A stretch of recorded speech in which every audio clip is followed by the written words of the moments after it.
Salut à tous, bienvenue à ce nouveau numéro sur Symfony. Aujourd'hui, nous allons voir et parler du concept des tests. Et nous allons voir particulièrement des tests fonctionnels. Alors, les tests nous aident à voir simplement la, la robustesse ou à pouvoir tester, si je peux employer, faire la tautologie, notre application. Donc, on a codé. Dans notre cas ici, par exemple, nous avons une application qui enregistre des livreurs. Donc, lorsque je termine à faire mon code, voilà, j'ai je dois tester, sorte que je dois tester pour savoir si voilà le code correspond aux critères ou aux différents scénarios que je me suis moi-même défini. Alors pour ce faire, il y a deux approches, comme nous allons le voir tout à l'heure. Donc il y a l'approche des tests unitaires et l'approche des tests fonctionnels. Nous allons plus nous attarder sur les tests fonctionnels. Mais pour avoir une idée, dans les tests unitaires, c'est au niveau ici de la portée, comme on voit dans la définition, il vérifie une partie, une unité des codes, souvent une méthode, une fonction qui est isolée, voilà, ou qui ne dépend pas d'une entité externe, comme une base de données ou un service. Donc c'est vraiment, on reste dans la méthode, on reste dans la fonction. Et comme objectif, c'est pour assurer que chaque composant individuel fonctionne correctement, indépendamment des autres composants. Et en l'occurrence, il y a le test fonctionnel à l'opposé, pardon. Et ici aussi, au niveau de la portée, qu'est-ce qu'il fait? C'est qu'il vérifie un ensemble de composants qui fonctionnent correctement. Donc, il peut inclure des interactions avec des services externes comme la base de données, voilà, en fait un ensemble de cycles de vie, voilà, des requêtes HTTP. L'objectif, c'est faire quoi? C'est d'assurer que l'application fonctionne comme attendu lorsqu'on est utilisé dans son ensemble. Donc c'est très important aujourd'hui, en tout cas toute entreprise ou toute personne qui a une application voudrait tester, et c'est important de tester pour ne pas, voilà, c'est buter à des bugs. Alors, pour ce faire, nous allons prendre un simple formulaire d'inscription. Donc, nous allons créer une entité user. Ensuite, nous allons pouvoir la tester. Donc, ici, la méthode, c'est très simple. On va d'abord définir la base de données. Donc, je l'ai déjà défini dans le fichier env. Donc, ici, ma base de données est là. Ensuite, d'après mon type sheet, qu'est-ce que j'ai fait? J'ajoute un composant security, et ensuite je passe la commande make user. Il va créer mon entité user. Et je peux customiser cet utilisateur comme suivant. Donc, je me rends au fichier src. Je vais ici. Donc là, de la création, je n'ai que l'ID et l'email, le password. Ensuite, je peux ajouter le téléphone, l'adresse, et ainsi de suite, les champs dont j'ai besoin. Et après, qu'est-ce que j'ai fait? Quand on termine l'identité user, qu'est-ce qu'on fait? On va créer un formulaire. Et je vais me baser sur le formulaire de Symfony. Donc, je vais créer un formulaire de type form type. Alors, il reprend juste les champs, l'email, le nom, le password, le téléphone et l'adresse. Ensuite, qu'est-ce que j'ai fait d'après toujours le schéma? Donc, je vais créer maintenant un contrôleur. Donc, le contrôleur qui va contenir ma logique. Donc, je viens ici, voilà, et je lui dis, bon, tu vas créer un utilisateur, tu le passes au formulaire que je viens de montrer tout à l'heure. Ensuite, on va appeler une méthode handleRequest. Ensuite, on va vérifier que le formulaire est soumis et validé. Et je vais encoder mon mot de passe. Donc, avec un encodeur qui est, propre à Symfony ou qui vient avec Symfony, on peut l'installer aussi. Alors, après cela, on va persister. Donc, on va persister l'utilisateur et on va ajouter un message flash. Donc, c'est très simple. Et on peut passer maintenant le test après. On peut vérifier ce code. Donc, je me rends au niveau du navigateur. Donc, ici, par exemple, j'ai ce formulaire ici. Alors, qu'est-ce que je vais faire? Je vais prendre un nom. Voilà, comme ceci, par exemple. Ensuite, je vais ajouter son email, comme ceci, par exemple. Ensuite, je vais générer un mot de passe. On va créer n'importe quoi ici. Ensuite, je vais mettre un numéro de téléphone, donc comme suivant, et une adresse aléatoire, voilà. Et j'écris s'inscrire. Et en principe, je vais recevoir ou voir mon message flash ici. Voilà, parfait. Ensuite, quand on a ceci, qu'est-ce qu'on va faire? On va passer au test maintenant. Pour passer au test, il y a 2-3 choses à mettre en place avant. Donc, nous allons définir d'abord notre base de données. Donc, généralement, ça vient dans notre fichier env ici. Il y a déjà les variables qui sont définies. Ensuite, qu'est-ce que nous allons faire? On peut modifier selon le besoin le nom, et ainsi de suite. Donc, si je mets par exemple 4 ici, ça ne change rien, donc ça va marcher. Ensuite, qu'est-ce que je vais faire? Je vais définir, créer cette base de données. Donc, il va suivre les schémas de ma base qui est déjà en place. Donc, c'est une copie conforme en fait de ce que j'ai déjà là. Donc, je vais passer cette commande ici. Voilà, donc mon, ma base de données est créée. Sauf que il n'a pas respecté le nom que je lui ai donné. Ouais. Pourquoi? Parce que j'ai pas enregistré. Je n'ai pas enregistré ici. Normalement, je devais enregistrer. C'est pas grave. Donc, revenons à 3. On va enregistrer ici. Donc voilà. Après cela, qu'est-ce que j'ai fait? Je génère la migration. Donc qui viendra d'ici. Donc de la migration que j'ai créée. Donc comme je dis, c'est une copie conforme. Donc il va juste se baser sur la migration qui est dans ce fichier. Donc je lui passe la commande comme ceci et je dis yes. Et voilà, donc ma migration est créée. Si je vais au niveau de la base de données pour vérifier, vous allez voir que j'ai bel et bien ma base créée ici. Je vais refresh ici.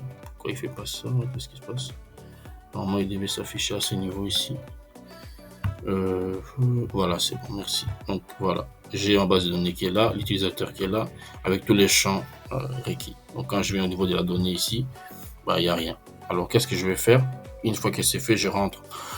Je suis mon schéma toujours. Je vais maintenant créer la logique de cet utilisateur, comment est-ce qu'il va être testé. Alors pour ce faire, je me rends au niveau du dossier test ici.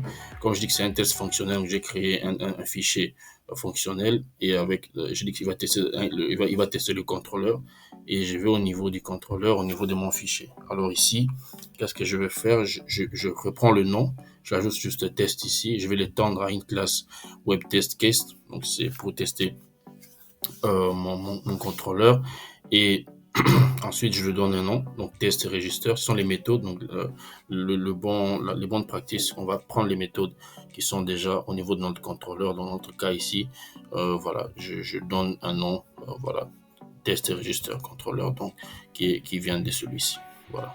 Ensuite, qu'est-ce que j'ai fait? Je passe le client, j'ai créé un client, pardon, et le client me permet de pouvoir récupérer la route. Ok. Ensuite, quand j'ai la route, qu'est-ce que je vais faire? Je vais appeler une méthode getCrawler qui va aller récupérer mon formulaire qui porte le nom register form. On verra ça tout à l'heure. Ensuite, je lui passe les différents champs de mon formulaire et les noms et pardon des données qui sont aléatoires.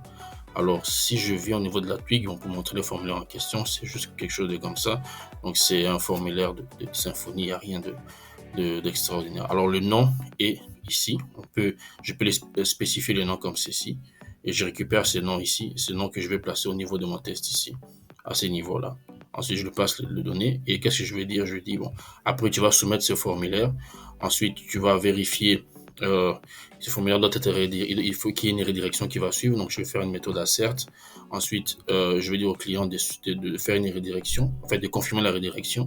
Et ensuite, je lui demande de me dire que si tout est bon, alors il va déclarer que l'opération a été successful. Bien évidemment, toutes ces méthodes sont dans le fichier ou dans la page de PHP Unit, ou du site, pardon. Et vous pouvez parcourir et voir un certain nombre de méthodes qui sont là suivant le besoin. Généralement, ce sont les méthodes, les asserts qui reviennent. Mais en fonction de la complexité de votre projet, voilà, vous aurez besoin peut-être de voir un peu plus les equal, les asserts, ainsi de suite, les count. Voilà, c'est un peu ça, les false, ainsi de suite. Voilà, donc je pense que j'ai parcouru. Maintenant, nous allons pouvoir tester notre code ici. Donc, je reviens au niveau de mon fichier et je vais prendre ces codes. Il y a cette commande que nous allons suivre. Appliquer dans USCC, je dis teste-moi ceci et il me dit c'est bon, le test est passé. Ensuite qu'est-ce que je vais faire? Je peux tester maintenant, essayer de voir le taux de couverture. Pour voir le taux de couverture, je vais plutôt utiliser cette commande ici. Donc, je vais faire comme ceci, ok. Donc, je vais prendre tout ceci, je copie ceci et je fais comme suivant. Donc, suivant, papa. Et normalement, il doit me permettre de pouvoir quoi. Pourquoi j'ai cette erreur? Parce que j'ai déjà créé l'utilisateur. Donc, je vais changer juste à ce niveau ici. Le nom d'utilisateur, parce que déjà un user 3 existe. Donc, je vais mettre ici par exemple 4 et nous allons reprendre le schéma. l'opération, pardon. Donc je fais ceci. Maintenant, ça doit pouvoir marcher. Ok, ça marche pas, donc il y a un problème. C'est quoi le problème? On va lire un peu qu'est-ce qu'il me dit. Qu'est-ce qu'il y a? Il y a une violation. Voilà, c'est ça. J'oublie toujours d'enregistrer. C'est chose qu'il faut pas, qu'il faut éviter. Voilà, on va reprendre une dernière fois. Je pense que cette fois-ci c'est la bonne. Voilà, ça marche. Alors il me dit, qu'est-ce qu'il me dit? Il me dit qu'un fichier HTML a été généré. Donc pour trouver ces fichiers, je viens au dossier var ici, coverage, et j'ai l'HTML qui est là. Ok. Et cet HTML ici, je peux lire cet HTML sur un navigateur. Donc j'ouvre par exemple le navigateur ici. Et quand j'ouvre ce fichier HTML,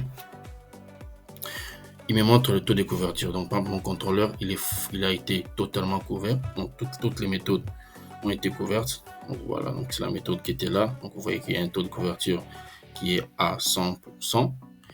Et en même temps, puisque j'ai fait ce test fonctionnel, il me montre aussi qu'il a couvert également mon entité user directement. Donc, les méthodes, voilà, les noms, les téléphones et tout ont déjà été couvertes par le code que j'ai écrit. Ensuite, qu'est-ce que je peux encore voir? Je peux aussi voir le formulaire lui-même aussi est couvert. Voilà. Donc, tout a été couvert ici au niveau du formulaire.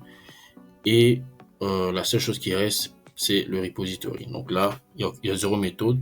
Donc, mon code, logiquement, marche très bien. Donc, voilà un peu le grand schéma. Alors, l'autre astuce pour trouver le nom du formulaire, au cas où c'est pas spécifié, qu'est-ce que vous allez faire? Lorsqu'on est sur cette page ici, je vais faire CTRL-U et je vais faire CTRL-F et je vais former. Je dis forme ici. Et vous allez voir, à chaque fois, le nom apparaîtra toujours ici par défaut. Donc, même si j'enlève mon nom ici, le nom ici, vous allez voir, pardon, même si j'enlève, j'enlève le nom à ces niveaux. Donc, si j'ai plus besoin de ceci, donc je pense que c'est quelque chose dans ce genre.